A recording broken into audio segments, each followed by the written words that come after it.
Good morning students. जो मेरा पिछला लेक्चर था उसमें मैंने आपको फंक्शंस की डेफिनेशन और डिफरेंट टाइप्स ऑफ फंक्शंस के बारे में बताया था। आज मैं आपको कंपोजिशन ऑफ फंक्शन के बारे में बताऊंगी। इसको एक एग्जांपल से समझते हैं। Let A be the set of all students who had given the exam of 10th class. Board exam दिया है तो हर स्टूडेंट को एक रोल नंबर दिया जाता है।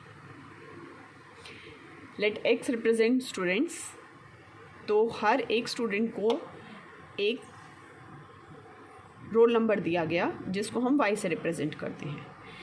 और ये जो रोल नंबर दिए जाते हैं वो एक सीरीज़ के अकॉर्डिंग दिए जाते हैं। तो हम ये मान लेते हैं कि हर स्टूडेंट को जो रोल नंबर दिया गया वो एफ फंक्शन से रिप्रेजेंट होता है।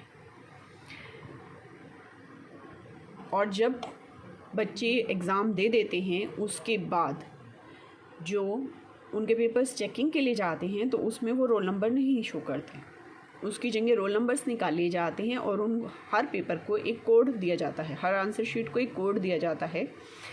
Let that code be assigned by Z, कि हर वाई के लिए एक जी फंक्शन के अंडर जेड जो है वो कोड दिया गया। इसका मतलब है कि हर स्टूडेंट को एक रोल नंबर दिया गया, एक पर्टिकुलर रोल नंबर दिया गया। किसी भी एक स्टूडेंट का जो रोल नंबर है वो दूसरे स्टूडेंट के साथ मैच नहीं होता। इसी तरह से जो हर स्टूडेंट का रोल नंबर है उसके लिए एक डिफरेंट कोड दिया जाएगा उस आंसर शीट को। तो इन पर्टिकुलर वी कैन से कि हर स्टूडेंट को एक कोड दिया गया। तो इस फंक्शन को हम कहेंगे GOF, composition of two functions, यानी कि दो फंक्शंस को हमने इकट्ठा करके एक फंक्शन बना दिया। इसकी रिप्रेजेंटेशन है GOF। इस O को बहुत स्मॉल लिखना है ताकि डिफ्रेंशिएट हो सके कि आपने ये ऑल लिखा है या कंपोजिशन लिखी है। आइए इसको डेफिनेशन समझते हैं। Definition says let F be a function from A to B। A to B से एक फंक्शन है F, और G जो है वो B to C, B two functions. ये हमें दो फंक्शन दिए गए हैं। Then the composition of F and G denoted by GOF is defined as the function GOF from A to C given by this. अब इसे समझिए कि सबसे पहले हमने फंक्शन F किया, तो सबसे पहले x जो है वो fx से रिलेट हुआ। तो GOF जब हम ये फंक्शन करेंगे इस पे हमने x से ऑपरेट किया, तो सबसे पहले f ऑपरेट होगा इस पे। जो इसके साथ में जस्ट इसके कंजक्टिव आएगा वो फंक्शन सबसे पहले ऑपरेट होगा। तो हम इसको लिखेंगे g ऑफ fx। अब fx की क्या वैल्यू है यहाँ पे y, तो हम यहाँ पे fx की जगह y लिख देते हैं। We got gy। अब according to this function g, y is associated with z, then gy equals to z। तो GOF of x is z, यानी कि under this function GOF x is related to z। ये हमारी image बन गई, ये हमारी प्री इमेज बन गई है इस फंक्शन के लिए, और ये हमारी इमेज बन गई है। अब एक बात का ध्यान रखना है कि जो फंक्शन है A टू B, F जो है वो A टू B है, और G जो फंक्शन है वो B टू C है। ये जो फंक्शन है GOF कंपोजिशन फंक्शन जो है ये तभी डिफाइंड होगा जब F की इमेज, यानी कि ये जो B सेट है ये इसकी प्री सेट का सबसेट होगा। यानी कि इसमें जितने भी एलिमेंट्स आए हैं अगर वो सारे इसके अंदर होंगे तभी हम इसको आगे डिफ़ाइन कर सकते हैं। क्योंकि यहाँ भी देखिए कि जो एलिमेंट्स यहाँ से यहाँ जा रहे हैं, यानी कि ये इमेज थी F फंक्शन की और यही G फंक्शन का डोमेन बना है। अगर इसकी इमेज जो है वो इस सेट में आई है, यानी कि ये इसके इमेज का जो सेट है रेंज, जिसे हम रेंज कहते हैं, वो हमारे डोमेन का सबसेट होना चाहिए। अगर ऐसा नहीं है तो फंक्शन डिफाइंड नहीं होगा। तो फंक्शन डिफाइन करने के लिए सबसे पहले कंडीशन हमें यही देखनी है कि एफ जो फंक्शन है उसकी रेंज, ये वाला सेट प्री डोमेन के, ये जो हमारा सेट होता है बी, इसके कुछ एलिमेंट्स होते हैं जो रेंज होती है, यही सेम यहाँ पे हमारा डोमेन बनना चाहिए। नेक्स्ट एग्जांपल से समझिए क्वेश्चंस को। एफ हमें सेट दिया हुआ है, हमें फंक्शन दिया हुआ है from this set to this set, ये हमारा डोमेन है, ये हमारा कोडोमेन है, और इसको रिलेट किया गया है ऐसे कि F2 3 बनता है, F3 4, F4 और F5 दोनों की वैल्यू 5। हमने किया हुआ है कि किसी भी फंक्शन को डिफ़ाइन करने के लिए जो हमारा डोमेन है उसका हर एलिमेंट सिर्फ एक से ही कनेक्ट होगा, लेकिन इसके दो एलिमेंट जो हैं उनकी इमेज सेम हो सकती है। तो यहाँ भी यही है कि जो हमारे डोमेन है उसके हमने दो एलिमेंट के लिए एक ही इमेज ली है। प्री इमेज अलग अलग रहेगी लेकिन इमेज जो है वो सेम हो सकती है। सिमिलरली जी फंक्शन डिफाइन किया है 3 4 5 9 2 7 11 15, और इसको ऐसे डिफाइन किया है G3 और G4 की वैल्यू 7। अगेन प्री इमेजेस अलग अलग हैं लेकिन इमेज सेम है। तो यही हमें ध्यान रखना है कि प्री इमेज अलग अलग होनी चाहिए, इमेज सेम हो सकती है। किसी भी दो वैल्यू के लिए एक वैल्यू हो सकती है लेकिन एक वैल्यू यहाँ पे दो इमेजेस के साथ कनेक्ट नहीं होनी चाहिए, नहीं तो फंक्शन ही डिफाइन नहीं होगा। फंक्शन की डेफिनेशन ही यही कहती है। And G5 G9 equals to 11। अब हमको GOF जो है वो डिफाइन करना है। इसके लिए देखिए GOF ऑफ 2, तो इसको हम लिखेंगे G of F of 2।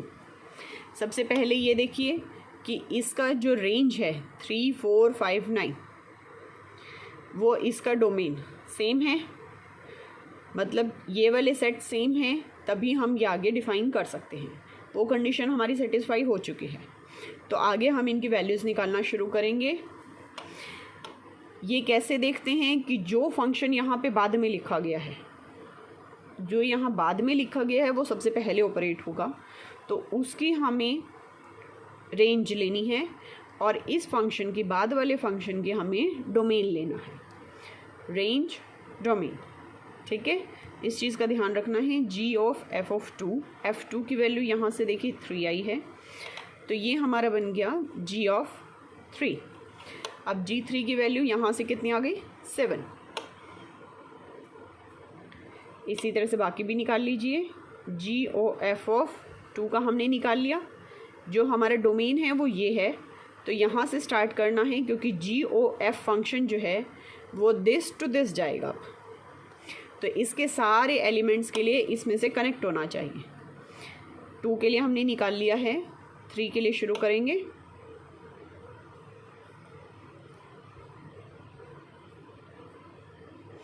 F of 3 की वैल्यू यहाँ से 4 आ गई। We get G of 4 and G of 4 is equals to 7।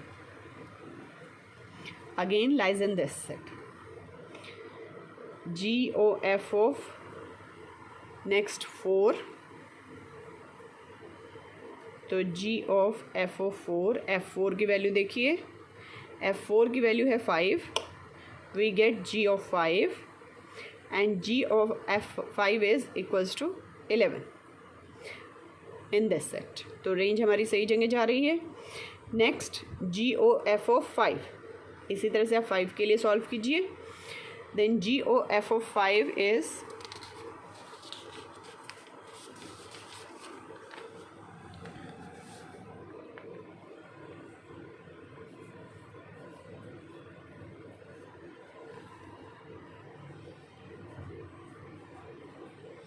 F5 की वैल्यू देखिए, F5 की वैल्यू हमें दी हुई है 5, तो यहाँ हमारा बन गया G ऑफ 5 एंड G5 की वैल्यू है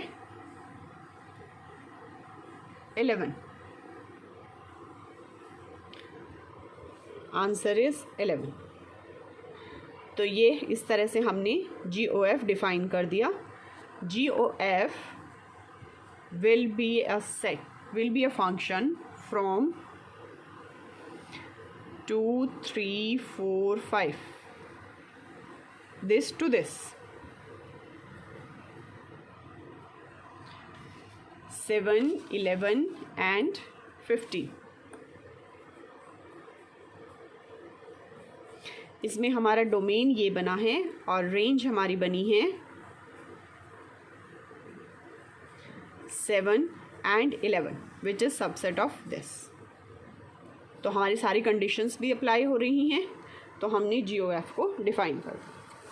नेक्स्ट एग्जांपल देखिए, फाइंड GOF एंड FOG। इस बार दोनों निकालने हैं। If F from R to R and G from R to R, तो ये सारा का सारा फंक्शन रियल वैल्यू फंक्शन है। तो इस बार ये डोमेन और रेंज का कोई प्रॉब्लम ही नहीं है, क्योंकि जो इसकी रेंज है वो इसका डोमेन है और जो इसकी रेंज है वो इसका डोमेन है। तो हम इन दोनों फंक्शंस को डिफ़ाइन कर सकते हैं। अब आगे हम इनको वैल्यूज़ निकालेंगे। हमें फंक्शन दिया हुआ है f(x) is cos x and gx is 3x²। ये एग्जांपल हमें शो करेगा कि कोई ज़रूरी नहीं है कि GOF जो है फंक्शन वो f और g फंक्शन के इक्वल वैल्यू दे। इन दोनों की वैल्यूज़ अलग अलग आ सकती है। यहाँ तो आपका रेंज और डोमेन जो है वो सेम आ रहा है, कई बार रेंज और डोमेन भी डिफरेंट होता है। तो यहाँ हम एग्जांपल लेके देखेंगे। सबसे पहले हम GOF ऑफ x निकालेंगे। This is G of fx। fx की वैल्यू है cos x, so put it here G of cos x। अब हमें इसके ऊपर g फंक्शन अप्लाई करना है। g function says gx is 3x², यानी कि यहाँ अगर x है तो ये फंक्शन 3x² वैल्यू लेता है।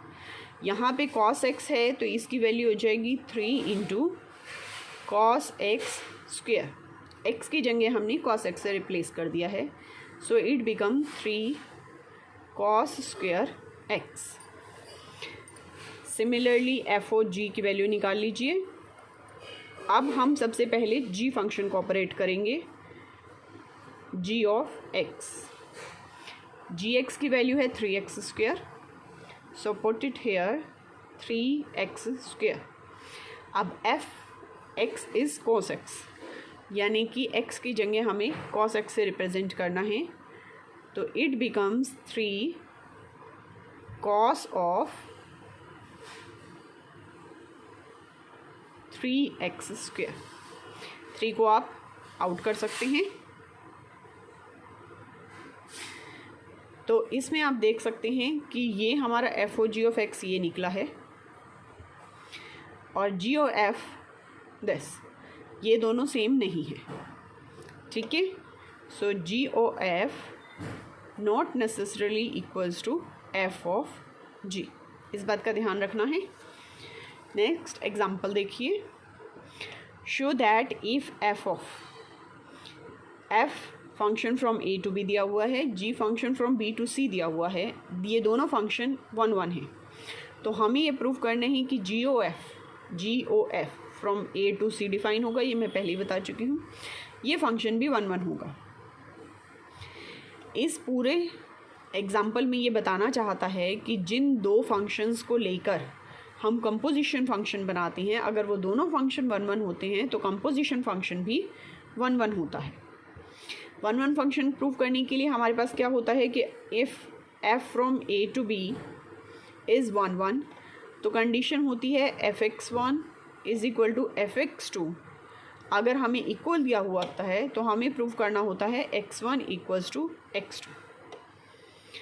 तो यहाँ पे हम सेम चीज़ लेके चलते हैं, यानी कि अगर हमारी इमेज सेम है तो उनकी प्री इमेजेस भी सेम होगी, क्योंकि 1 1 ये शो कर 1 1 फंक्शन कहता है कि हर एक एलिमेंट एक से कनेक्ट होगा, एक से ज़्यादा से कनेक्ट नहीं होगा। तो अगर इमेजेस डिफरेंट हैं तो उनके लिए प्री इमेजेस भी डिफरेंट आएंगी, और अगर इमेजेस सेम हैं तो उसके लिए सिर्फ एक ही एलिमेंट होगा। यहाँ इनके लिए अलग अलग एलिमेंट सेम, अगर सेम हैं तो सेम होगा, अगर डिफरेंट हैं तो डिफरेंट होंगे। ये नहीं है कि यहाँ पे दोनों सेम हैं और यहाँ पे इसके लिए दो अलग अलग इमेजेस होंगे। अगर अलग अलग इमेजेस अलग अलग प्री इमेजेस आ जाती हैं हमारे पास, फिर तो ये ऑन टू फंक्शन बन जाएगा। ठीक है, तो 1 की डेफिनेशन से इज़ कि अगर if fx1 is fx2 then x1 equals to x2। अगर ये 1 फंक्शन है तो हमें ये प्रूव करना होता है। सेम हम यहाँ अप्लाई करेंगे। हमने दो एलिमेंट ले लिए x1 एंड x2। ठीक है, x1 and x2 belongs to f। हमने मान लिया कि इनके जो रेंज है, इनकी जो इमेज बनेगी अंडर GOF वो किस में बनेगी, C में, वो सेम है। अब हमें ये प्रूव करना है x1 इक्वल्स टू x2। शुरू कीजिए इसे, ये बन जाएगा g of f of x1, g of f of x2। Definition according to composition function की definition g of f of x1 equals to g of f of x1। ठीक है, अब g जो है वो हमारा 1 फंक्शन है। ये हमें दिया हुआ है कि g 1 फंक्शन है, और 1 फंक्शन की डेफिनेशन में अभी हमने किया है कि अगर इमेजेस सेम हैं तो उनकी प्री इमेजेस सेम होंगी। तो g फंक्शन के अंडर ये दो इमेज सेम है, ये दो इमेज सेम है और g 1 फंक्शन है, इसका मतलब इनकी प्री इमेज, ये इनकी प्री इमेज है जिस पे हम फंक्शन अप्लाई कर रहे हैं, तो वो दोनों भी सेम होंगी। So f of x1 equals to f of x2 आ गया। ये ध्यान रखिएगा कि g के लिए ये प्री इमेज है जिसके ऊपर फंक्शन अप्लाई हो रहा है, इसको एज ए नंबर देखना चाहिए जिसके ऊपर फंक्शन अप्लाई हो रहा है। So g of f of x1 equals to g of f of x2, यानी कि ये इमेजेस हैं g के अंडर, ये दोनों सेम हैं, तो इनकी प्री इमेज क्या बन गई, fx1 एंड fx2, वो दोनों भी सेम होंगी। और सेम अप्लाई करेंगे हम फंक्शन f के लिए, f भी हमें 1 दिया हुआ है, इसका मतलब अगर इसके अंडर इमेजेस सेम हैं तो प्री इमेज भी सेम होगी। हमने शुरू किया था GOF फंक्शन की इमेजेस से और हमने प्रूव कर दिया है कि x1 equals to x2। It means GOF is 1 function. लेकिन इसका कन्वर्स ट्रू नहीं है, यानी कि अगर हमें ये दिया हुआ है कि g ऑफ f ये जो फंक्शन है ये 1 है, तो हम ये नहीं कह सकते कि f और g ये दोनों फंक्शन भी 1 होगा। अभी हमने ये देखा था कि अगर ये दोनों फंक्शन हैं जिनसे मिलके कंपोजिशन बनी है, ये दोनों 1 हैं तो इनकी कंपोजिशन 1 होती है, लेकिन कन्वर्स ट्रू नहीं है। अगर GOF 1 दिया हुआ है तो f और g कोई ज़रूरी नहीं है कि ये दोनों फंक्शन भी 1 होंगे। एग्जाम्पल देखिए, इसमें जो एग्जाम्पल है उससे हम ये प्रूफ करेंगे कि ये दो हमें GOF 1 है, लेकिन f और g दोनों के दोनों 1 नहीं है। हमने f फंक्शन ले लिया 1 2 3 4 डिफाइंड टू दिस, इससे इसको डिफाइंड है by identity function fx equals to x for all x। ठीक है, तो 1 की इमेज क्या बनेगी 1, 2 की इमेज 2, 3 की 3 एंड 4 की 4। ठीक है, तो ये चारों के चारों इसमें हैं, यानी कि फंक्शन प्रॉपर्ली डिफाइंड है। इसी तरह g हमने फंक्शन ले लिया 1 2 3 4 5 6 सेम, तभी GOF डिफाइंड होगा। ठीक है, दिस टू दिस, इसको भी हमने रिप्रेजेंट किया gx is x for x equals to 1 2 3 4। पहली 4 इमेज के लिए, पहले 4 नंबर्स के लिए हमने ये लिया, और लास्ट के 5 और 6 के लिए we say this is connected to number 5। ठीक है, ये हमारी मर्जी है कि हम g को कैसे भी, f और g की चॉइस हम कुछ भी ले सकते हैं, क्योंकि जब हमें किसी चीज़ को फॉल्स प्रूफ करना होता है तो उसके लिए जस्ट 1 एग्जाम्पल शो करना होता है कि वो उस एग्ज़ाम्पल से कि वो ट्रू नहीं है। अगर हम एक एग्ज़ाम्पल से ये शो कर देते हैं कि ट्रू नहीं है तो वो जनरल रिज़ल्ट भी ट्रू नहीं होता है। अब हम देखते हैं कि GOF ऑफ x, ये फंक्शन हमने लिया तो GOF ऑफ x ये x बनेगा। कैसे देखें, g of f of x, f of x के इक्वल था, तो ये बन गया g of x for for x equals to 1 2 3 4, क्योंकि इसके डोमेन में सिर्फ 4 ही वैल्यू हैं, तो आप इन 4 को ही कनेक्ट करेंगे, क्योंकि जो हमारा GOF फंक्शन बनेगा ये फ्रॉम दिस टू दिस बनेगा। ठीक है, तो डोमेन हमारा यहाँ से लिया जाएगा 1 2 3 4।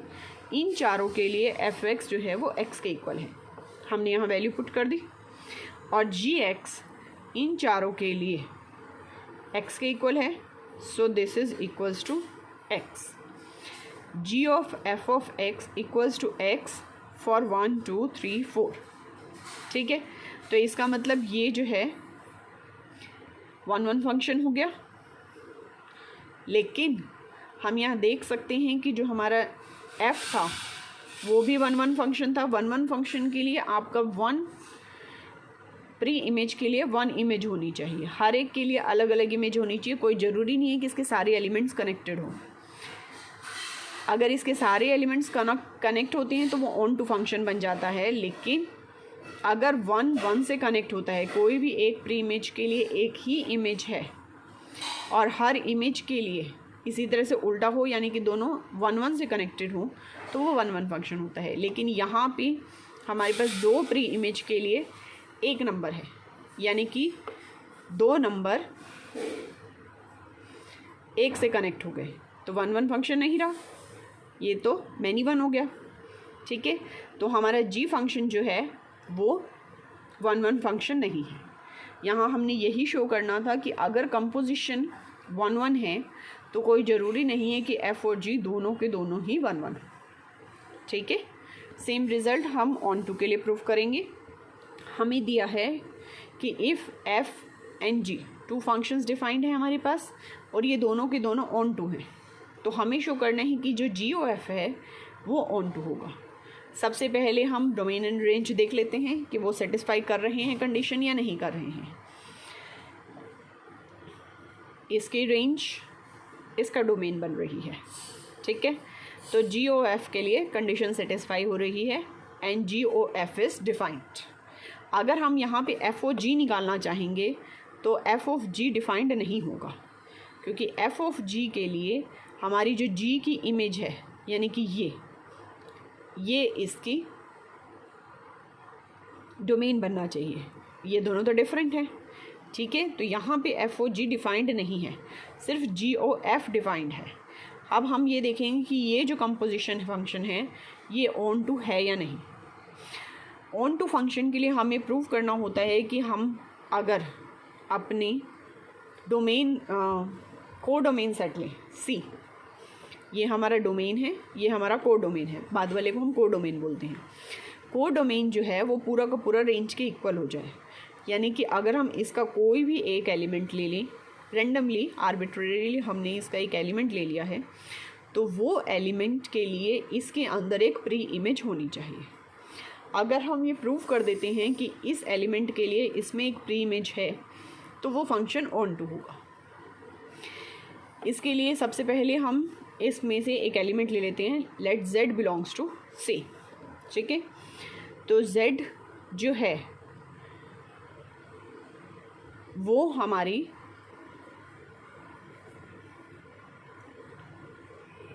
C सेट में है, और C सेट जो है G जो फंक्शन है वो हमारा ऑन टू है।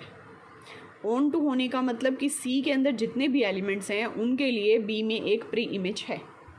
ठीक है, अगर B में इसके लिए एक प्री इमेज है, let we will define let that be y as G function is continuous, G function is on to, so it has a pre-image say y belongs to B इस set के अंदर होगी, such that G of y equals to z, इस तरह से होगा। ठीक है, अब y जो है वो इस सेट में आ गया B में। ठीक है, हमने डिफाइन कर दिया कि इसके अंदर एक y एग्जिस्ट कर रहा है, such that G Y is equal to z। अब B क्या है, बी इसकी रेंज है। अब बी इसकी रेंज है, इट मीन्स कि बी यहाँ आ गया, वाई यहाँ एग्जिस्ट कर रहा है। अब एफ फंक्शन जो है वो भी ऑन टू है, एफ ऑन टू है, इसका मतलब इसकी इमेज के लिए यहाँ भी एक प्री इमेज होगी। Let that b equals to x. So f of x equals to y. अब फंक्शन लगाइए g O f of x, that is g of f x. F x किसके इक्वल है? वाई के, और g y किसके equal है? Z. It means for every z belongs to c there exist an element x belongs to A such that g of f of x equals to z. It means this function is onto. तो ये हमेशा result रो होगा कि अगर ये दोनों function onto हैं तो इनकी कंपोजिशन भी onto होगी इफ़ इट इज़ डिफाइंड। ये ध्यान रखिएगा कि डिफाइन होना पहले ज़रूरी है, उसके बाद ही ये कंडीशन अप्लाई होंगे। लेकिन पिछले वाले की तरह इसका कन्वर्स भी ट्रू नहीं है। इस एग्जांपल से देखते हैं।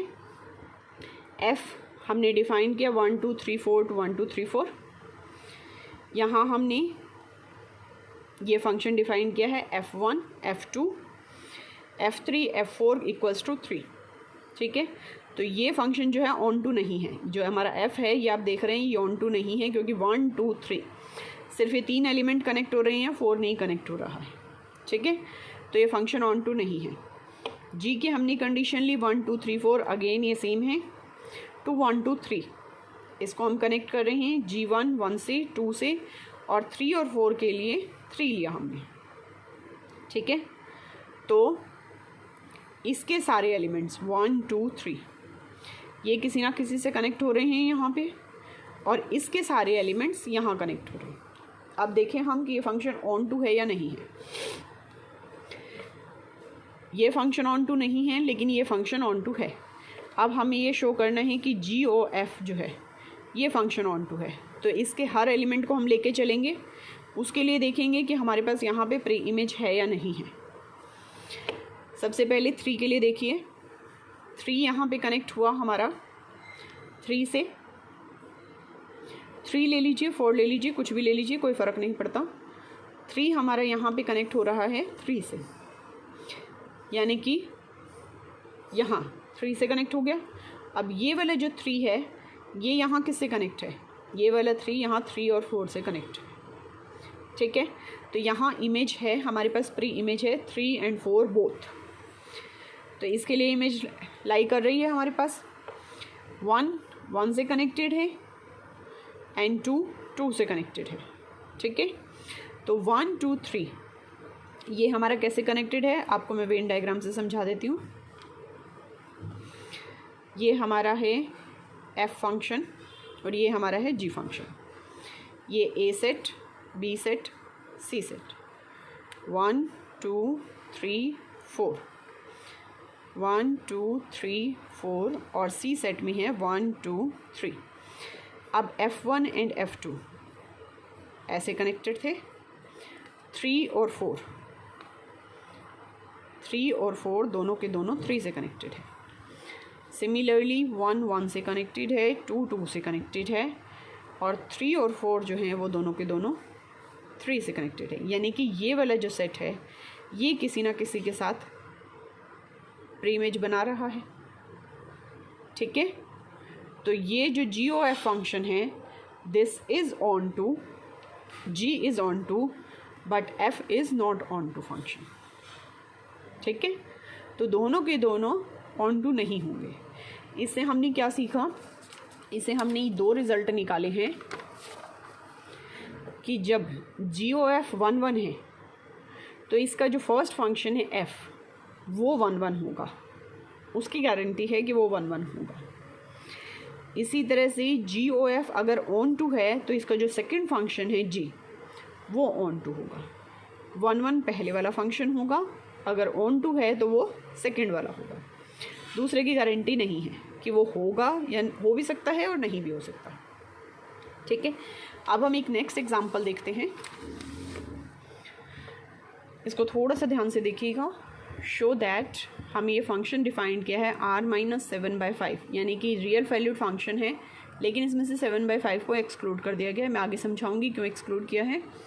तो r-3/5, इसमें से ये वैल्यू माइनस की है। Defined f(x) by this and g by this. हमें शो करना है कि f(o)g IA है एंड g(o)f IB। अब सबसे पहले ये समझिए कि इसकी हमने डोमेन और रेंज कैसे ली है। डोमेन, किसी फंक्शन के लिए डोमेन और रेंज जो है वो बहुत इंपॉर्टेंट होती है, उसके बिना फंक्शन डिफ़ाइन नहीं होता। जब भी हम फंक्शन को डिफ़ाइन करते हैं तो सबसे पहले हमें उसके साथ में उसकी डोमेन और रेंज देना बहुत ज़रूरी होता है। डोमेन और को डोमेन के बिना कोई भी फंक्शन डिफ़ाइन नहीं हो सकता, और वो वैल्यूज़ ऐसी होनी चाहिए कि जिस पे फंक्शन की वैल्यू इन्फिनिटी ना बने, फंक्शन की वैल्यू डिफाइंड ना हो, वो वैल्यूज़ नहीं होनी चाहिए। अब ये देखिए f(x) जो है इस तरह का फंक्शन है, तो इसमें जो नीचे वैल्यू है 5x - 7, ये ज़ीरो नहीं बननी चाहिए, क्योंकि अगर ये ज़ीरो बनेगी तो फंक्शन की वैल्यू इन्फिनिटी बन जाएगी, मतलब नॉट डिफाइंड। तो हम फंक्शन डिफाइन करते हुए सबसे पहले वो वैल्यूज़ एक्सक्लूड कर देते हैं जिन पे फंक्शन की वैल्यू इन्फिनिटी बन रही हो या डिफाइन नहीं हो। तो यहाँ पे ये वैल्यू जिसके लिए 5x - 7 ज़ीरो होगा, वो वैल्यू होगी, वो निकाल दीजिए। That is 5x - 7 equals to 0, means 5x = 7 and x = 7/5। सिर्फ एक यही वैल्यू है जिसके लिए फंक्शन की वैल्यू इन्फिनिटी बन रही है। तो जब हमने इसका डोमेन डिफ़ाइन किया, अदरवाइज़ हमें पता है कि जो पॉलिनोमियल फंक्शंस होते हैं वो हर वैल्यू के लिए, हर रियल वैल्यू के लिए डिफाइंड होते हैं। तो फंक्शन जो है वो बन गया r minus excluding this value 7/5। अब ये देखिए कि हमने को डोमेन कैसे बनाया। इसी को आप इस फॉर्म में लिख लीजिए, f(x) की जगह y लिख लीजिए, जो हम जनरली करते हैं, या पिछले हमने अगली जो एक्सरसाइजेस की हैं उसमें हम इसे सॉल्व करने के लिए y की वैल्यू पुट कर देते हैं। y is 3x + 4/5x - 7। इसको क्रॉस मल्टीप्लाई करके as a function of y बना लीजिए। कैसे किया, मैंने x की वैल्यूज़ इकट्ठी कर ली, 5y - 3 इक्वल्स टू, बाकी वैल्यूज़ इधर ले जाइए, 4 + 7y। सो x = ये डिनोमिनेटर में आ जाएगा 4 + 7y/5y - 3, यानी कि किस वैल्यू के लिए डिफाइन नहीं है, जिस पे ये वैल्यू ज़ीरो बन रही है। ये वैल्यू किस पे ज़ीरो बन रही है, सो y = 3/5। ठीक है, इस वैल्यू को एक्सक्लूड करके हमने इसका कोडोमेन बनाया। तो ये दोनों चीज़ आपको क्लियर होनी चाहिए कि डोमेन और कोडोमेन कैसे आया, ये डिफ़ाइन कर दिया। सिमिलरली g फंक्शन जो है वो भी इसी तरह से डिफ़ाइन किया गया है। अब एक बात ध्यान रखिए कि ये जो है सेम है, इसकी रेंज इसका डोमेन बना रही है और इसकी रेंज इसका डोमेन बना रही है, यानी कि f(o)g भी डिफाइंड है एंड g(o)f भी डिफाइंड है। दोनों के दोनों फंक्शन एग्जिस्ट करते हैं, दोनों कंपोजिशन फंक्शन एग्जिस्ट करते हैं।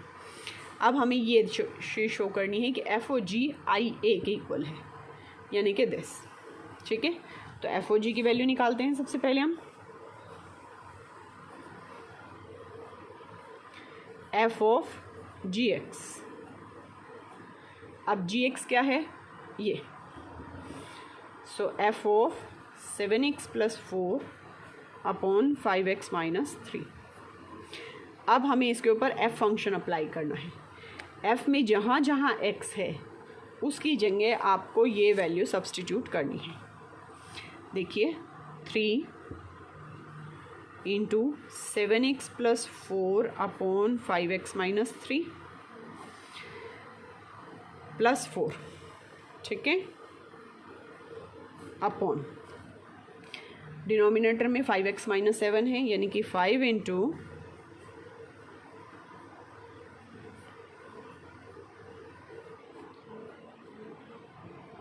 5x - 7। ठीक है जी, अब इसे हम सॉल्व करेंगे and find out the result. 3 को ऊपर वाले से मल्टीप्लाई कीजिए and take the LCM of this. So 3 × 7x + 4 + 4 × 5x - 3 upon 5 into 7x plus 4 minus 7 into 5x minus 3। अब देखिए इसका जो डिनोमिनेटर था जब हमने सॉल्व किया ऊपर ये आ गया और इसी तरह इसको सॉल्व किया तो ये आ गया। ये वाला डिनोमिनेटर और ये वाला डिनोमिनेटर आपस में कैंसिल हो जाएंगे। अब इसे सॉल्व कर लीजिए। 21x plus 12 plus 20x minus 12 upon 35x plus 20 minus 35x plus 21। Solve कीजिए। This is 41x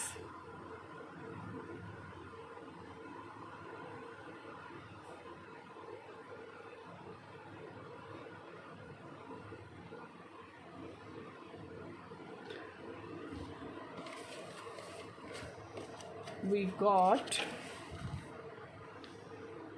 7x plus 4 upon 5x minus 3, so we get 21x plus 12 plus 20x minus 12 upon 35x plus 20 minus 35x plus 21। तो ऊपर ये दोनों cancel, we get 41x और नीचे हमारा ये वाली कैंसिल 20 प्लस 21 वी गेट 41 से 41 cancel, we get x। So f of g of x equals to x। इसको हम आइडेंटिटी फंक्शन बोलते हैं। अब ये किसके इक्वल हुआ? f of g is equals to IA कैसे हुआ? मतलब ये फंक्शन, अब इसकी रेंज देखिए, f ऑफ g यानी कि पहले ये वाला फंक्शन आएगा, ये फंक्शन यानी कि ये डोमेन बन गया है और रेंज क्या बनेगा? ये, ठीक है। मतलब दिस टू दिस इस फंक्शन से इसी फंक्शन पे डिफाइन हुआ। ये फंक्शन है a, ठीक है। तो हम इसको लिख सकते हैं IAX। f of g of x is equal to IAX implies f of g is equal to IA. Similarly, you can prove for g of f. This is an exercise for you. Do it yourself, and if you have any problem, then contact me. इसके बाद next lecture में मैं आपको inverse function की definition बताऊंगी। Inverse function कैसे solve करते हैं, कैसे फाइंड आउट करते हैं, वो हम नेक्स्ट में करेंगे, ठीक है।